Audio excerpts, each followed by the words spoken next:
Ahora sí, ¿está listo? ¿Qué serie estamos estudiando? Todavía, qué bárbaro. No sé cuánto usted ha aprendido de esa serie, ¿sí? Ahora sí ya sabe cómo ofrendar. Bueno, todavía vamos a seguir, pues yo creo que lo que resta de este año, esperando ya para que el año entrante empecemos otra temática y pues seguir aprendiendo, porque la palabra de Dios es tan vasta que nunca dejaremos de aprender. Nos toca hoy la lección número 8 y se llama Administración con Integridad, parte 1. ¿Cómo se llama? Parte 1. ¿Qué es la administración? ¿Qué es mayordomía? Mayordomía es una especie de término antiguo que surge en el siglo XV, pero que su definición moderna habla de responsabilidad del individuo de administrar su vida y sus bienes con la apropiada consideración a los derechos de otros. ¿Qué quiere decir mayordomía? Eso, ¿verdad? Responsabilidad del individuo de administrar su vida y sus bienes con la apropiada consideración a los derechos de otros. Eso se llama administración o mayordomía. Muy bien. Esto sugiere una relación práctica con nuestros estudios de las ofrendas que hemos estado estudiando en esta serie. La mayordomía comprende toda la idea de dar para las causas espirituales y económicas, para financiar las empresas del reino, invirtiendo en la eternidad por medio de la iglesia, para que el cuerpo de Cristo pueda llevar a cabo su ministerio, el cual en ocasiones incluye las necesidades físicas o económicas de su propio pueblo, o sea, de los hermanos de la iglesia. Claro está, esta definición como la mayordomía debe tener que ver con el asunto de integridad y transparencia. Y esto es porque muchas personas creen, afirman, que cualquier instrucción o amonestación sobre el dinero y la ofrenda o dádivas en la iglesia, ellos piensan que es inaceptable, impertinente e incluso ofensivo. O sea, hay gente que, no sé, de alguna manera ha sido lastimada por este aspecto, que han tomado un rechazo total a esta idea de que la iglesia debe ofrendar. Y yo no sé, ustedes han tenido alguna experiencia así, pero con frecuencia critican la iglesia por estar insistiendo en las ofrendas y diezmos cada 8 días. Y en ocasiones es válido esa crítica, porque también han aparecido muchos estafadores y charlatanes a lo largo de la historia de la iglesia. Y es por eso que muchas veces la gente ha sido lastimada, porque ha sido abusada, ha sido, por decirlo así, saqueada, robada, con manipulación y con demagogia. Y por eso a veces toman esa actitud de criticar la iglesia que insiste por levantar ofrendas cada 8 días en la iglesia. Lamentablemente esta situación ha operado mucho en estos tiempos. Estos líderes fraudulentos han usado varias estratagemas para enriquecerse y prosperar sus propios proyectos, sus propias causas, todo a costa de la fe de los hermanos, de la generosidad de nuestros hermanos. y de hermanos confiados en la iglesia. Por eso lamentablemente ha causado dolor y tristeza en muchos hermanos este tipo de personas que siempre han abusado para sacar provecho para sus propios intereses. Los líderes legales, honrados y bíblicos de la iglesia, debemos ser receptivos a esta preocupación sobre el abuso y debemos mantenernos alertos para hacerle frente a estas situaciones. Y por eso el estudiar esta serie con esta temática y estas lecciones que hasta aquí hemos aprendido nos permiten entender bíblicamente cómo es que debemos como iglesia trabajar, manejar, administrar y aún dar bíblicamente las ofrendas. Y cuando hayamos terminado nosotros de condenar todas las prácticas impías de la mayordomía no bíblica, esto no va a cambiar la verdad de que la iglesia,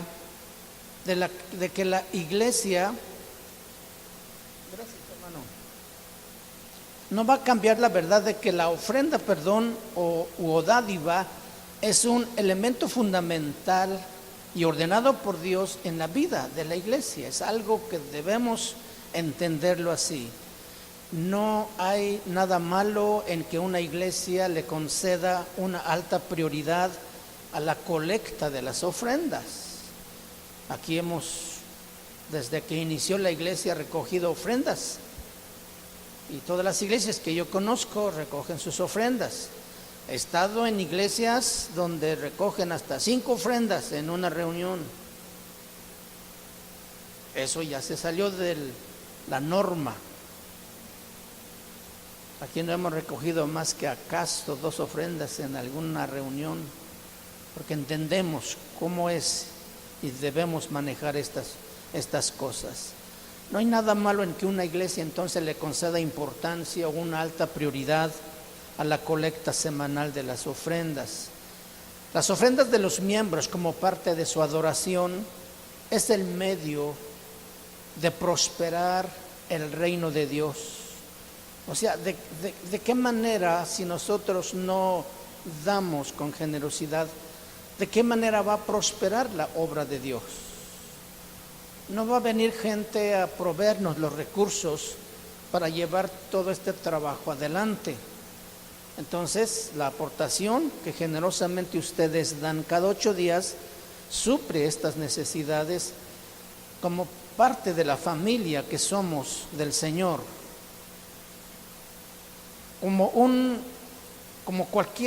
con cualquier cosa en la iglesia, un programa de administración debe conducirse con máxima integridad.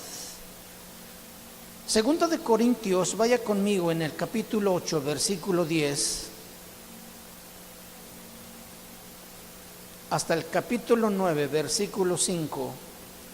Es una de las secciones más personales y prácticas y francas de las Escrituras.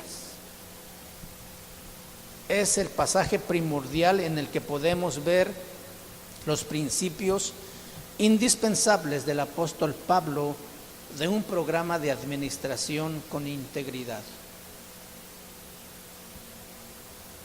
Voy a leer esta porción, 2 de Corintios 8, 9 en adelante. Porque ya conocéis la gracia de nuestro Señor Jesucristo, que por amor a vosotros se hizo pobre, siendo rico, para que vosotros con su pobreza fueseis enriquecidos. Y en esto doy mi consejo, porque esto os conviene a vosotros, que comenzasteis antes no solo a hacerlo, sino también a quererlo desde el año pasado. ¿Desde cuándo estaban juntando ofrendas? Desde el año pasado. Ya recordamos que esta ofrenda que el apóstol Pablo emprende en el proyecto era para ayudar a la iglesia empobrecida de Jerusalén. Ya también aprendimos por qué la iglesia había empobrecido, ¿se acuerdan? Bueno, entonces seguimos leyendo. Dice: ahora pues llevad también a cabo el hacerlo, para que como estuvisteis prontos a querer, así también lo estéis en cumplir conforme a lo que tengáis. Porque si primero hay la voluntad dispuesta, será acepta según lo que uno tiene, no según lo que no tiene. Porque no digo esto para que haya para otros holgura y para vosotros estrechez, sino para que en este tiempo, con igualdad, la abundancia vuestra supla la escasez de ellos, para que también la abundancia de ellos supla la necesidad vuestra, para que haya igualdad. Como está escrito, el que recogió mucho no tuvo más, y el que poco no tuvo menos. Pero gracias a Dios que puso en el corazón de Tito la misma solicitud por vosotros, pues a la verdad recibió la exhortación, pero estando también muy solícito por su propia voluntad, partió para ir a vosotros. Y enviamos juntamente con él al hermano, cuya alabanza en el Evangelio se oye por todas las iglesias. Y no solo esto, sino que también fue designado por las iglesias como compañero de nuestra peregrinación para llevar este donativo que es administrado por nosotros para gloria del Señor mismo y para demostrar vuestra buena voluntad, evitando que nadie nos censure en cuanto a esta ofrenda abundante que administramos, procurando hacer las cosas honradamente, no solo delante del Señor, sino también delante de los hombres. Enviamos también con ellos a nuestro hermano, cuya diligencia hemos comprobado repetidas veces en muchas cosas, y ahora mucho más diligente por la mucha confianza que tiene en vosotros. En cuanto a Tito, es mi compañero y colaborador para con vosotros, y en cuanto a nuestros hermanos, son mensajeros de las iglesias y gloria de Cristo. Mostrad pues para con ellos ante las iglesias la prueba de vuestro amor y de nuestro gloriarnos respecto de vosotros. Cuanto a la administración para los santos, es por demás que yo os escriba, pues conozco vuestra buena voluntad, de la cual yo me glorío entre los de Macedonia, que Acaya está preparada desde el año pasado, y vuestro celo ha estimulado a la mayoría. Pero he enviado a los hermanos para que nuestro gloriarnos de vosotros no sea vano en esta parte, para que, como lo he dicho, estéis preparados. No sea que si viniere conmigo algunos macedonios y os hallaren desprevenidos, nos avergoncemos nosotros, por no decir vosotros, de esta nuestra confianza. Por tanto, tuve por necesario exhortar a los hermanos que fuesen primero a vosotros y preparasen primero vuestra generosidad antes prometida, para que esté lista como de generosidad y no como de exigencia nuestra. Y no como de exigencia nuestra. Este versículo está hablando del proyecto de Pablo de la colecta de dinero de las iglesias gentiles para ayudar a la iglesia, a los hermanos de la iglesia de Jerusalén que empobrecieron. Y tomamos este pasaje para analizar todas las peticiones de dádivas o de ofrendas que seguramente vamos a hacer y efectuar en esta iglesia, como en todas las iglesias también, ya sea el programa de administración de la iglesia o de una campaña de recaudación también de fondos de algún ministerio fuera de la iglesia. El plan entonces debe contener los principios de Pablo de la integridad en las ofrendas.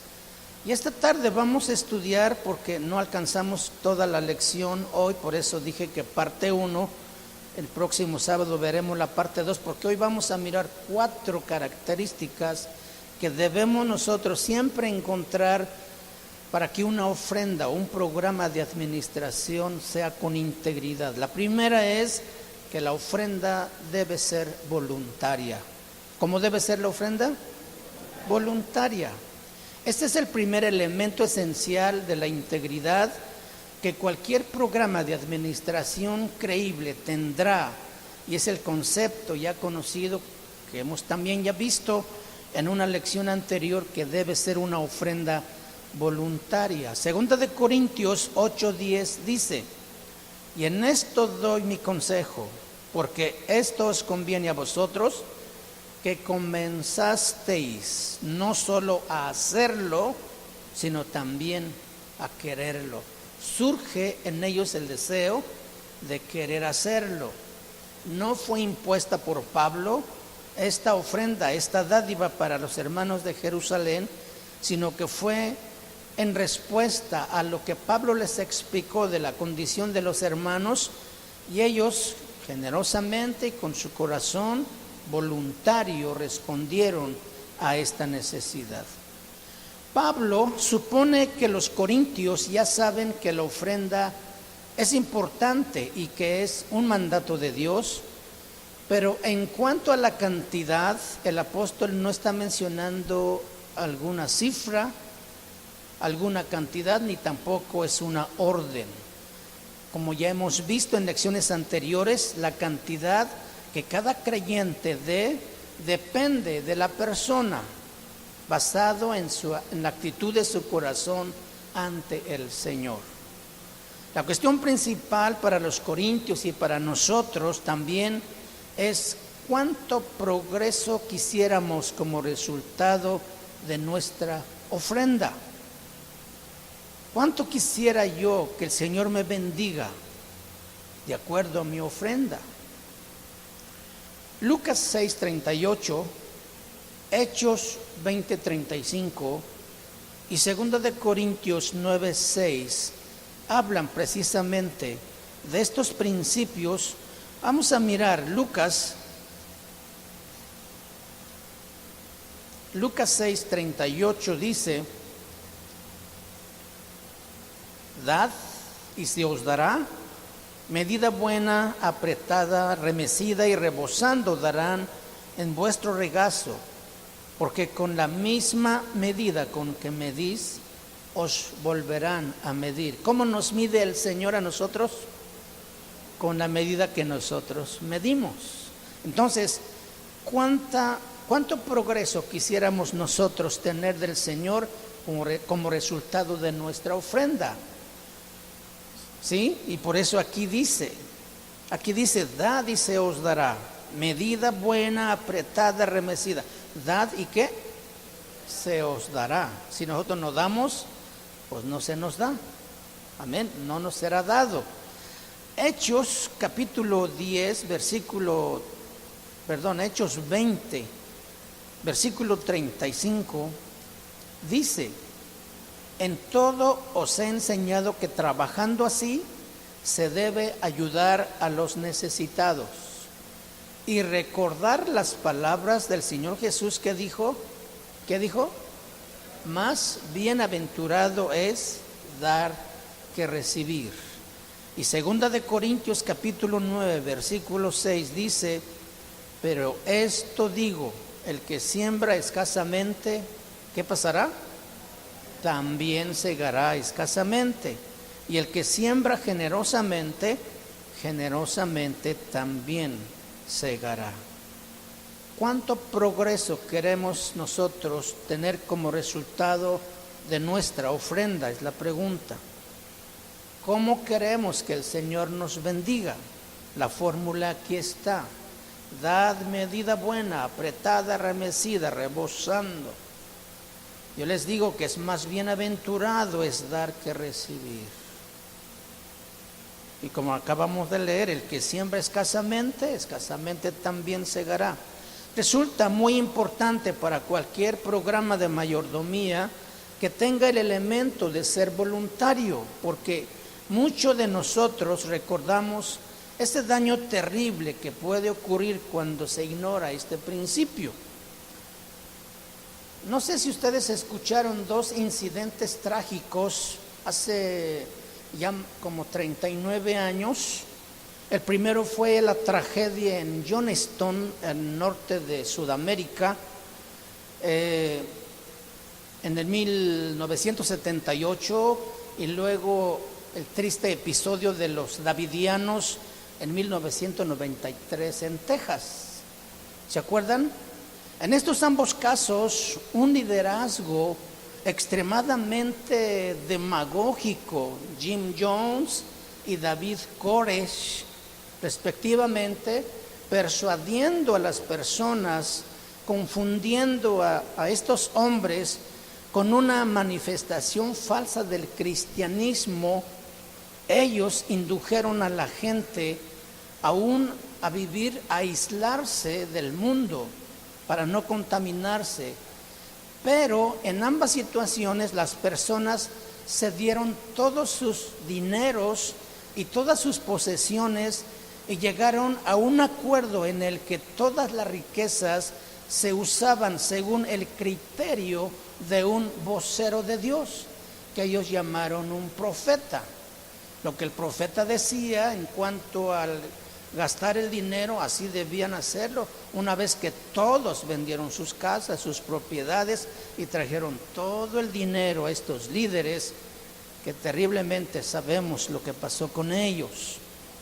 Este tipo de ofrenda o dádiva forzada, lo que realmente se convierte es en una confiscación y redistribución de recursos que nunca caracteriza la administración con integridad, porque ellos fueron manipulados, fueron obligados, fue impuesta esa orden para su grupo de gentes, aprovecharon todo esto para hacer y para que sucediera lo que pasó con ellos.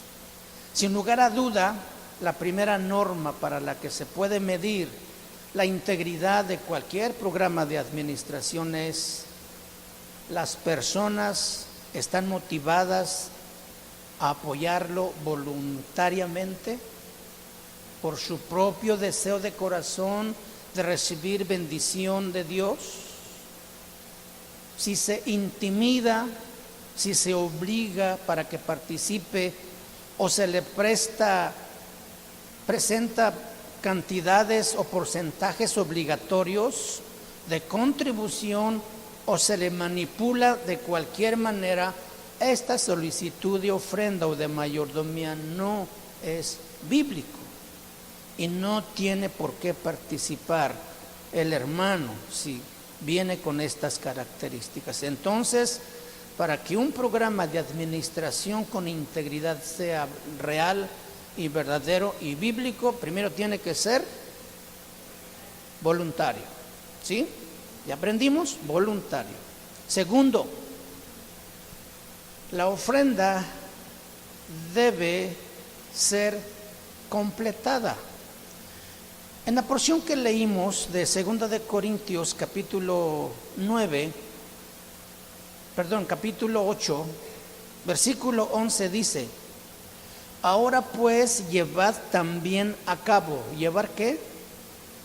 O sea, complétalo. Ahora pues, llevad a cabo el hacerlo, para que como estuvisteis prontos a querer, así también lo estéis en cumplir conforme a lo que tengáis. O sea, si has prometido algo, cúmplelo. Pero dice, conforme a lo que tengas. Entonces uno tiene que analizar sus recursos para ver si puede.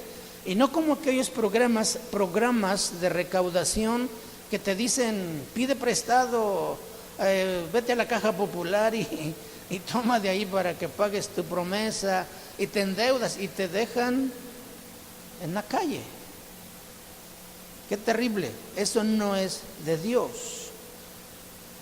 El segundo principio de la administración con integridad exige fidelidad.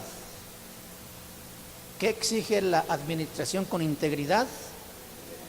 Fidelidad para completar el proyecto, como lo dijo Pablo en este versículo 11 que acabamos de leer. Una de las cargas más difíciles de llevar del liderazgo de la iglesia es lidiar con los buenos comienzos que no están terminados y que a veces son muchos. Aquí alguna vez hemos empezado algún proyecto y no hemos podido concretar, pero están pendientes y no ha habido ningún engaño ni nada que se parezca, porque todo está plenamente a la luz del Señor. Amén. En la iglesia de Corinto, la determinación de los miembros de completar su ofrenda probablemente la hubieran echado a un lado y lo hubieran echado a perder los ataques de los enemigos de Pablo. En la iglesia de Corinto había falsos maestros y falsos apóstoles que se habían levantado acusando a Pablo de no ser confiable, de ser engañoso, de decir que él estaba en el ministerio solo por el dinero. Fíjense cómo había gente que se levanta con ese tipo de acusaciones. Pero como Tito, ya leímos aquí también en 2 de Corintios, Tito les había dicho la verdad sobre las intenciones de Pablo, y el propio Pablo había también defendido su integridad general.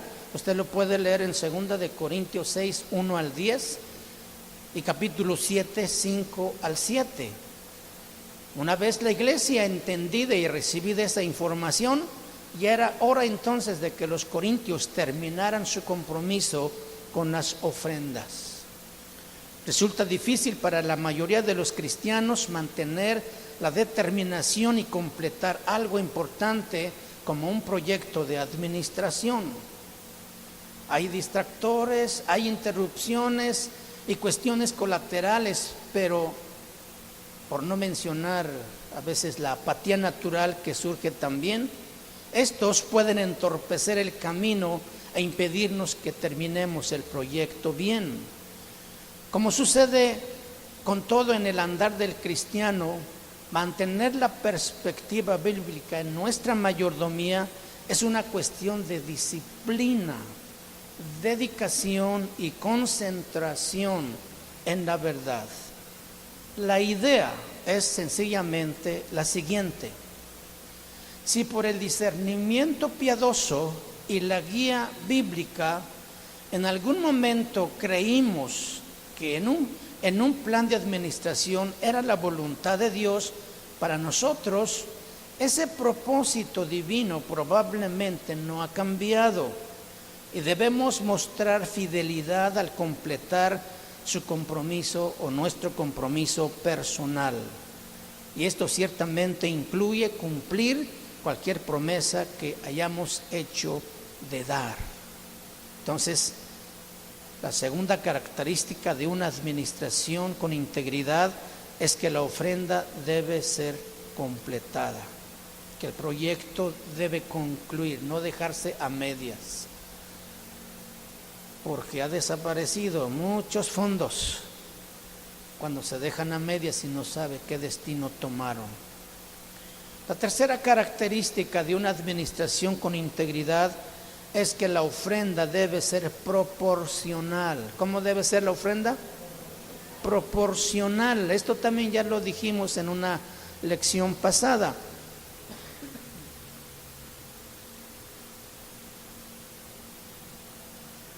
Si un programa de administración tiene integridad verdadera o genuina, pedirá contribuciones que estén en proporción con lo que las personas tengan. En 1 de Corintios capítulo 16, versículo 2, dice: cada primer día de la semana, dice, cada uno de vosotros ponga aparte algo, según haya prosperado, guardándolo para que cuando yo llegue no se recojan entonces ofrendas. ¿Qué dice ahí? Que cada primer día de la semana, cada día de reunión semanal, cada uno de nosotros debemos poner aparte. ¿Cuántos de nosotros o de ustedes deciden, no sé, el día sábado, bueno, el viernes en este caso, de decir esto es para el Señor, o 2 días antes, o 3 días antes, ¿sí? Esto evita que a la mera hora estamos pensando todavía si doy o no doy. Ya venimos a la iglesia con la disposición y con la ofrenda que hemos guardado para traerlo. Y con gozo llegamos, porque es parte de nuestra adoración, y con gozo damos también, sin ninguna carga, sin ningún malestar, sino con alegría, porque Dios ama al dador alegre. Entonces, si nosotros disponemos con tiempo lo que vamos a dar, proporcionalmente según lo que tengamos, entonces lo vamos a poder hacer con toda la libertad y todo el gozo de poder apoyar la obra del Señor. Es lo que dice el versículo 2 de 1 de Corintios 16. Y en 2 de Corintios capítulo 8, versículo 3 dice: pues doy testimonio de que con agrado han dado conforme ¿a qué?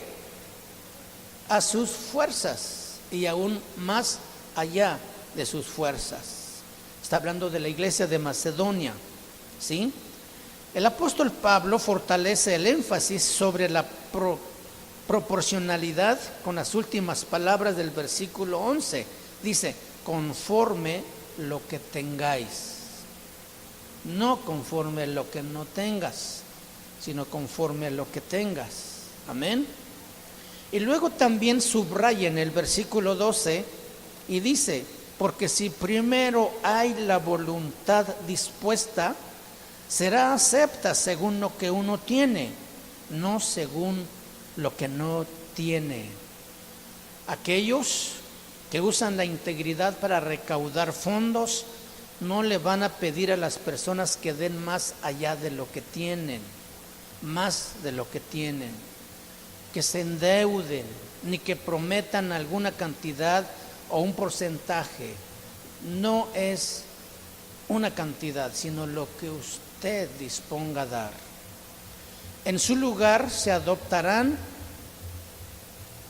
a lo que dice la palabra de Dios y les recordarán a los creyentes que Dios les está pidiendo que den los recursos que tengan, no según alguna norma imposible de completar o de cumplir.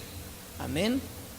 Todo lo que Dios está buscando realmente es, en un programa de administración sensata, lo confirma, la actitud del corazón del dador generoso. Puede que el Espíritu Santo de Dios te inste con amor a extenderte hasta los límites de tu posibilidad o capacidad, o a veces hasta sobrepasar tu nivel normal de dádiva, y puedes decidir ajustar tu presupuesto para cumplir esa situación especial. Ya será cosa de que cada uno analice si puede cumplir o no, para que no prometa y no pueda cumplir y se sienta mal, ¿sí? Tenemos toda esa libertad para ver, calcular, y si Dios pone en nuestro corazón por su Espíritu Santo dar alguna cantidad, que sea realmente lo que podamos cumplir, ¿sí? Para que no sea una carga. Y a veces esto estorba nuestra comunión con Dios, porque nos sentimos mal de no poder hacerlo. Bueno, pero Dios nunca nos está obligando a traer una cantidad, sino que Él dice: conforme tú hayas prosperado, con lo que tú tengas, no con lo que no tengas. Entonces, el Señor no pone esas exigencias en cada creyente de un modo legalista o una manera uniforme tampoco. De un modo muy sencillo, Él nunca nos pide más de lo que nos permiten nuestros recursos. Proporcionalmente, según lo que tengamos, eso es lo que debemos dar. Amén. Número 4, la cuarta característica es que la ofrenda equilibrará los recursos del cuerpo de Cristo. ¿La ofrenda qué? Equilibrará los recursos del cuerpo de Cristo. Otro elemento muy importante, pero con frecuencia mal interpretada de cualquier plan de administración, es que las ofrendas o dádivas le proporcionarán un equilibrio a los recursos en el cuerpo de Cristo. Vamos a leer 2 de Corintios 8, 13 al 15. Dice: porque no digo esto para que haya para otros holgura y para vosotros estrechez, sino para que en este tiempo con igualdad la abundancia vuestra supla la escasez de ellos, para que también la abundancia de ellos supla la necesidad vuestra, para que haya igualdad. Como está escrito: el que recogió mucho no tuvo más, y el que poco no tuvo menos. ¿Qué está diciendo aquí Pablo? Prácticamente está previniendo la crítica potencial que sus enemigos podrían levantar en Corinto. Él estaba, porque esta gente, los enemigos de Pablo, decían que Pablo estaba parcializando hacia la iglesia. O sea, según sus críticos, el proyecto de ofrenda de Pablo no era más que una manera de reparar el daño que él les había hecho a los creyentes judíos por su persecución. O sea, para quedar bien ahora con los judíos, pues dijeron ellos, por eso Pablo está recaudando dinero para compensar esa mala acción que tuvo con ellos. Imagínense qué mente puede imaginar y afirmar esas cosas y regarla en la mente de la congregación, donde Pablo había invertido un buen tiempo para formar esa iglesia, y donde esa iglesia era una iglesia hermosa, porque ahí se movían infinidad de dones, aunque también había mucho desorden en la iglesia. O sea, era un problema, y allí entonces los enemigos de Pablo aprovecharon para decir a la congregación: no le crean a Pablo, él no es confiable. Él está haciendo esto para quedar bien con los judíos, porque se siente culpable de haberlos perseguido en tiempo atrás. Y de esa manera desanimar a los corintios a que generosamente extendieran su mano para bendecir a los hermanos empobrecidos de la iglesia de Jerusalén.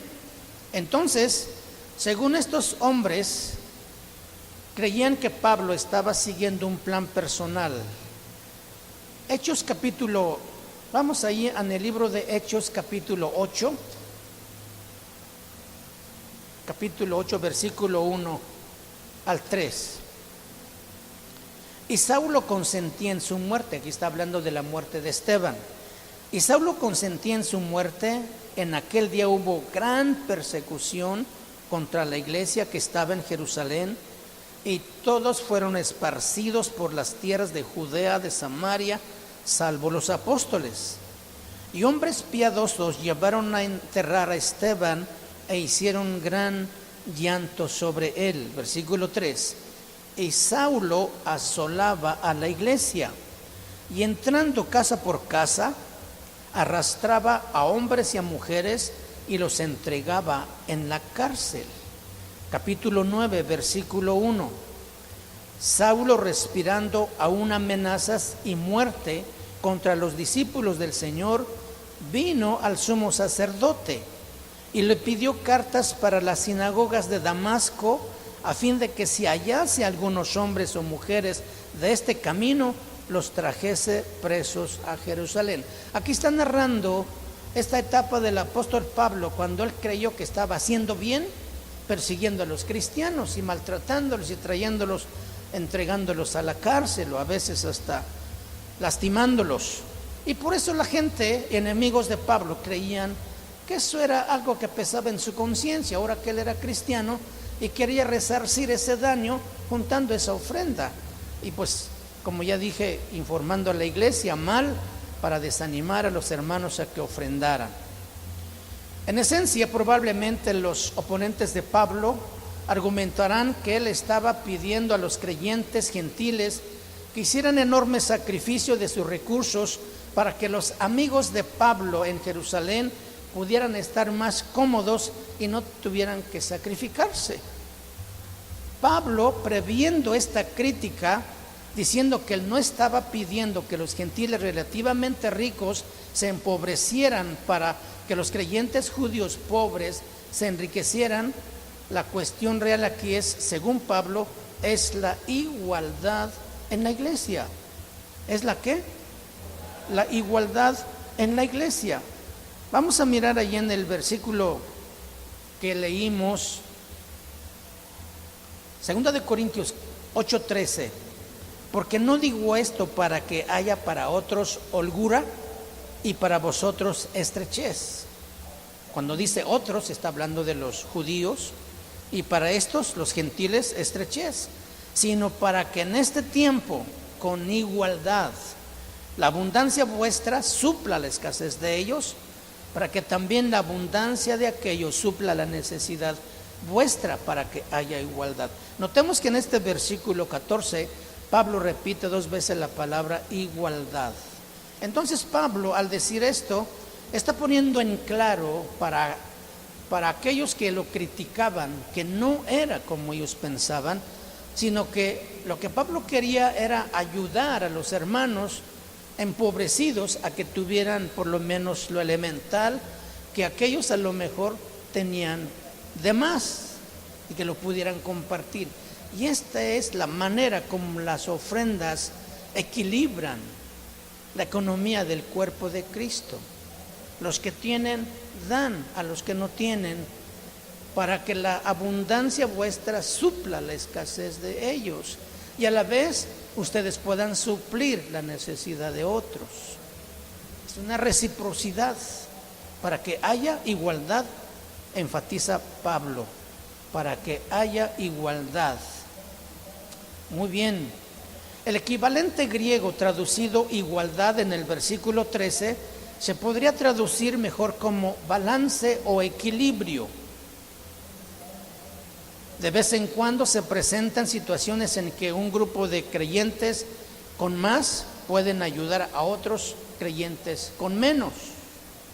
Pablo está diciendo que si es parte del grupo con un recursos, es responsabilidad espiritual de aquellos como miembros del cuerpo de Cristo ayudar con amor a aquellos del otro grupo, proporcionar algún balance o equilibrio entre los miembros del cuerpo de Cristo. Amén. Muy bien. El problema de un programa de administración que cree en un equilibrio en el cuerpo de Cristo no es que produzca una clase de receptores holgazanes, ¿sí? Que se vuelvan flojos. Pues como van a traer la ofrenda, pues qué suave, ¿no? Ya no vamos a trabajar, pues aquellos nos van a ayudar. No, de ninguna manera era la intención de Pablo. Y esto es lo que los críticos estaban afirmando a los oídos de la iglesia de Corinto.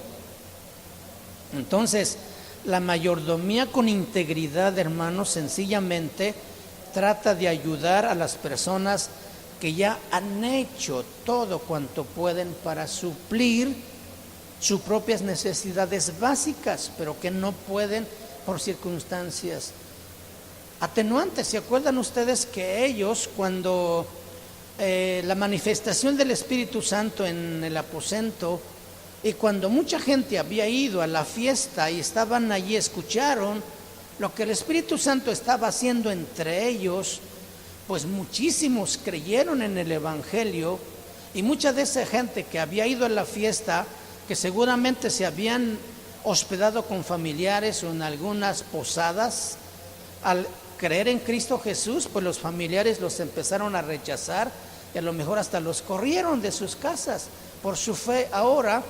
Y aquellos que creyeron en Cristo Jesús, pues ya no quisieron tampoco regresar a su pueblo, porque también por allá los iban a rechazar. O aquellos que se hospedaron en hoteles o en posadas, pues ya no tendrían tampoco más recursos para seguir pagando ese cuarto de hotel, y buscaron la iglesia para refugio. Y ahí es donde la iglesia, entonces empiezan los hermanos a vender sus propiedades y traerlo vendido a los pies de los apóstoles para ayudar esta necesidad que eran miles de personas y que no era una tarea fácil. Pero pues no duró mucho tiempo este programa porque los recursos se acabaron y la iglesia se quedó pobre. Ellos habían gastado todo cuanto tenían y no podían ahora suplir su propia necesidad.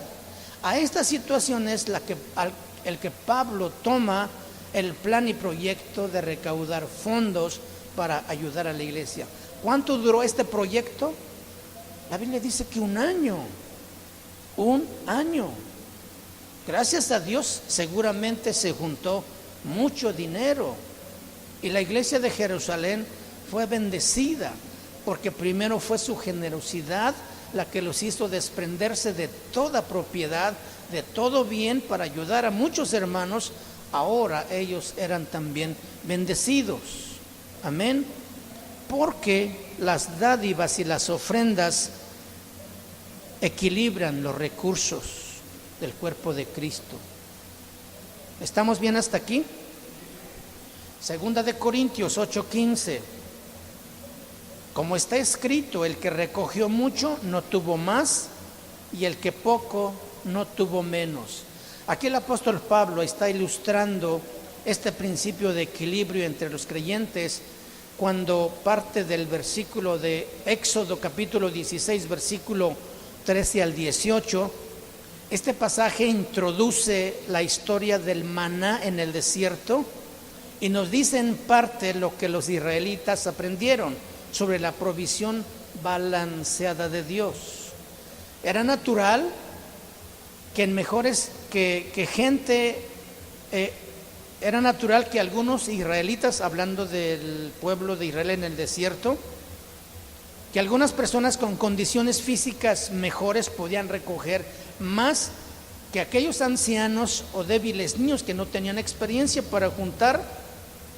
Y también algunos que preparándose para el futuro recogieron pues cuanto pudieron en cierto momento sin saber cuánto tiempo Dios continuaría con este proyecto de alimentarlos con ese maná.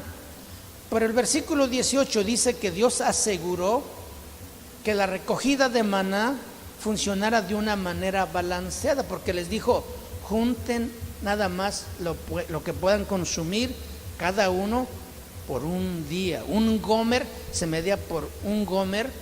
Entonces aquel que podía juntar mucho, pues no juntó más, porque nomás necesitaba la de un día. Y aquellos que juntaron de más, la Biblia dice que se aguzanó el maná al día siguiente y no les sirvió tampoco. Entonces entendieron que era equilibrio.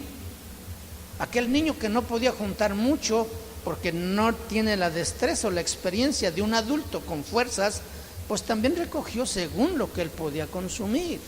Y aquí hubo un balance. El que recogió mucho no tuvo mucho, ni el que recogió poco tampoco tuvo mucho, sino exactamente lo que necesitaba. Y esto es lo que la ofrenda en una administración con integridad puede equilibrar la situación económica de la iglesia. Los hermanos que tienen un poco más recursos proveyendo para los que tienen menos, ¿verdad? Y también teniendo la oportunidad de los menos para bendecir después a los demás. Porque siempre habrá alguien más necesitado que tú. Si tú ves al lado tuyo, hay alguien más necesitado que tú. Y siempre verás a alguien que también tiene más que tú y te puede ayudar. Y tú con ese corazón también puedes ayudar a otros. Amén. Muy bien. Por analogía, entonces, así es como Dios quiere que se suplan las necesidades básicas de sus hijos en el cuerpo de Cristo. Algunos de nosotros tenemos algunas cosas más, algunos menos, pero al final nos aseguramos de que suplamos las necesidades básicas de los demás. Qué bonita armonía puede tener una iglesia, qué bonito espíritu puede tener un grupo de hermanos cuando miran unos por otros y que suplen sus necesidades unos con otros. Amén. Queda una libertad y gozo del Señor que Él mismo pone en nuestro corazón por poder cumplir lo que Dios ha ordenado en su palabra. Esta es entonces una mayordomía con integridad. ¿Cuáles son las primeras 4 características? Primero, tiene que ser voluntaria. Segundo, tiene que completarse. Tercero, tiene que ser proporcional, de acuerdo a cómo Dios te haya prosperado. Y la cuarta, proporciona un equilibrio de recursos en el cuerpo de Cristo. Amén. Ponte de pie, por favor, y vamos a darle gracias a Dios. Estamos aprendiendo. Padre, gracias te damos en el nombre de Jesús, porque tu palabra nos enseña, tu palabra nos instruye, de manera como nosotros podemos, aún con nuestras ofrendas, agradar tu nombre y glorificarte, Señor, como parte de nuestra adoración, supliendo las necesidades de tu obra, ayudando a los hermanos que tienen menos, tratando, Señor, de que todos en armonía podamos caminar para realizar la obra, Señor, que tú nos has encomendado. Yo te doy gracias por cada hermano, Señor, en esta iglesia que ha entendido tu palabra y ha respondido con una actitud correcta a este asunto de las ofrendas y que ha tomado responsabilidad y lo sigue haciendo, Señor, cada día que nos reunimos. Bendice sus vidas, bendice sus hogares, esa fuente de provisión también bendice, Señor. Y ese corazón generoso que se extiende para dar, nunca se acorte esa mano para bendecir, sino que siempre esté atento a mirar la necesidad y ver la posibilidad de ayudar al que no tiene, Señor. Bendícenos a todos, bendice aún a aquel que no puede hacerlo, teniendo el deseo de hacerlo, por circunstancias que tú conoces. Provee un trabajo, provee un medio por el que él tenga el sustento para su hogar. Bendice, da sabiduría, derrama tu gracia sobre cada uno, Señor. Te lo pedimos en el nombre de Cristo Jesús.